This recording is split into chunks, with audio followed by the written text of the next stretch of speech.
www.bernama.com, Astro, of course, Channel 5 Line. Now today we're here to talk about the Kiwi business psyche. Now if you're thinking about New Zealand and the first thing that comes to mind is the fruit itself, or maybe the old life, or perhaps even the land where, the hobbits were filmed, if you are a film fan. But anyhow, all of that aside, today we're here to talk about some serious business topics, but with a lighter tone of heart. And who better to do it with us than Bruce Hope, chairman of the Malaysian-New Zealand Chamber of Commerce, who's with us here in the studio to tell us just that little bit more about the Kiwi business psyche. Hello Bruce, welcome to the studios, how are you? Hi Tamina, thank you, it's wonderful to be here. So the Malaysian New Zealand Chamber of Commerce was established 25 years ago. Okay, wow, And yeah, so it was originally established as the New Zealand Business Council and then got rebranded as the New Zealand Chamber of Commerce. I see, right. We fit as part of New Zealand Inc. So we have the Ministry of Foreign Affairs and Trade, they deal with the G2G type things, and then we have New Zealand Trade and Enterprise who are tasked with bringing New Zealand business out of New Zealand into countries such as Malaysia. Right. And then the Chamber of Commerce fits underneath that, facilitating business but perhaps on a more social angle. Right, so 25 years, Bruce, a quarter of a century is not a short relationship to have had, especially business-wise. Yes. Now, of course, I think before we launch into the nitty-gritty of the business aspect and the business psyche, could you start off by telling us a little bit about yourself, your background, and what brought you to be working with the Malaysian-New Zealand Chamber of Commerce here? Okay, so I started off in a very remote part of New Zealand, which may come up on photographs a bit later. Right. And where I was growing up, sort of in my teenage years, the closest neighbours that we had were about 45 minutes drive away. So we were effectively isolated, but that suited me just fine. With that isolation, you actually tend to start building a sense of independence, adaptability, and sort of self-sufficiency. If something goes wrong or there's nobody to help you, you actually have to figure out how to do it yourself. Right. I remember in my youth walking around mountainsides like this and getting to the point where if I go any further, I may not come back. So you just went that little bit further to find out. Right, brilliant. Well, I think that really gives us a perspective about what daily life is still like in many parts of New Zealand. Now, what about that way of growing up for a lot of New Zealanders, a lot of Kiwis, also influences the way Kiwis do business? Not just within New Zealand, but with trading partners such as Malaysia. Yeah, so what happens, in my view, because obviously I can't speak on anybody else's view, is with that sense of independence, with that sense of adaptability, you're able to build relationships, and with that relationship, we're very easygoing people, so it's actually, you can start off on a friendship basis, and from there you end up building business relationships. Right. Now, what are some of the key facts about the way business has been done and is being done between Malaysia and New Zealand in particular? Okay. There is a free trade agreement that was established, two free trade agreements are actually established between New Zealand and Malaysia. One is the one under ASEAN. The first ASEAN free trade agreement was with Australia and New Zealand. And then there's also a bilateral free trade agreement that was established in 2010. I see. And so right now there's about last year was about 5.4 billion worth of trade between the two countries, and it was pretty even. It was about 2.8 billion from Malaysia to New Zealand and 2.6 from New Zealand to Malaysia. So that's pretty well balanced actually. Yes, when you look at the figures. Yes, it was actually, when I was doing my little bit of homework, I went, wow, that's actually very close.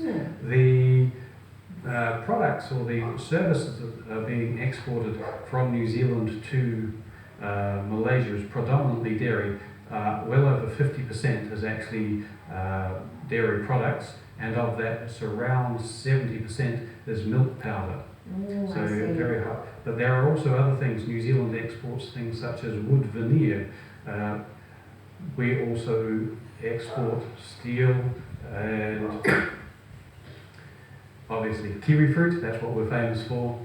We're also doing education and services. Of the trade from New Zealand to Malaysia, about 80% is actually products, so likes of dairy.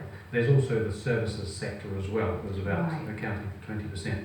So even amongst, for example, the food imports that come into Malaysia from New Zealand, there is a good balance, I'm supposing, of perishables as well as those that have a long shelf life too. Yes, that is correct. But a lot of it's, so the milk powder is going to have a long life. Interestingly enough, Malaysia does a lot of re-export of that milk powder. It's actually repackaged and exported further. Right.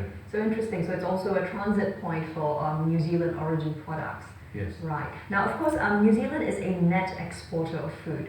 Now, what are some of the key products which New Zealand can actually do to help improve levels of food security in particular? Now, food security is a very interesting and slightly contentious topic within Malaysia. Even though it's a very green land and we obviously have a lot of work that goes into agriculture as well as a booming agricultural industry, we are not actually food secure. Well, food security, obviously you have the supply side and the demand side, and then also what do you do after that. So on the supply side, one of the challenges that needs to be looked at is how do you produce more food without actually clearing more land. That's actually a challenge everybody's facing, because once you start clearing more land, your biodiversity goes. You start impacting the ability to absorb carbon emissions and things like that. So how do you produce more food? How do you also and one of the things that New Zealand's looking at doing and leading an alliance, how do you produce more food without increasing the carbon emissions?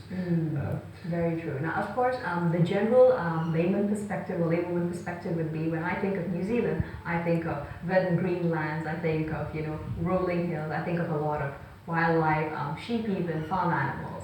Now, how much of that has changed or still remains the same, Bruce, in light of the fact that New Zealand is also very competitive in providing agricultural exports, not just Malaysia-wide, but ASEAN-wide? New Zealand is still very much doing agricultural exports. That's still a key production that New Zealand has, obviously with dairy, fish, lamb, but there is also more that goes into it.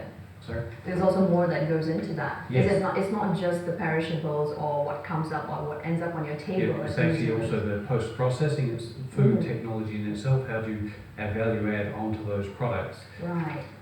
So that's all about that. Now, what can Malaysia, as a business example, learn from the fact that New Zealand provides a lot of clean, healthful products especially? And how important is climate for the success of a country's agriculture as well as the resulting exports that come out of it? So, again, part of the studies that's been undertaken in New Zealand is how to produce that food safely. Coming back to that topic again around the food security. So not only is the production side a challenge, but also on the demand side. You probably are aware of that Malaysia actually has a lot of food wastage. 15,000 tonnes of food daily is wasted. Of that, 8,000 is avoidable, 8,000 tonnes a day, and of that 3,000 was actually edible. That's right. And it's a painful but very true reality of the way in which Malaysians consume food. And so that's a key thing that there's a lot of studies around how to deal with that and a lot of programs. But then beyond that, once it's actually has been wasted and disposed of in landfills, then it starts producing methane gases. That's part of that is how you capture that. I was actually looking at doing that as part of another business, because we actually start taking that food waste and turning it into bio-waste, composting it. And the cost was actually, like Kermit the Frog says, it ain't easy being greedy. Because if I had all this food waste to send it to get it post-processed, they wanted to charge me 200 ringgit a tonne to just take that. And so I'm going, I get almost nothing to take it away, and I have to spend a lot to process it. So the business part of it didn't make any sense. I said, so I can't do that. I want to do it, but it didn't make any business sense around it. So, definitely something to think about. But on that note, time for a quick commercial break. We'll be back right after. Do stay tuned.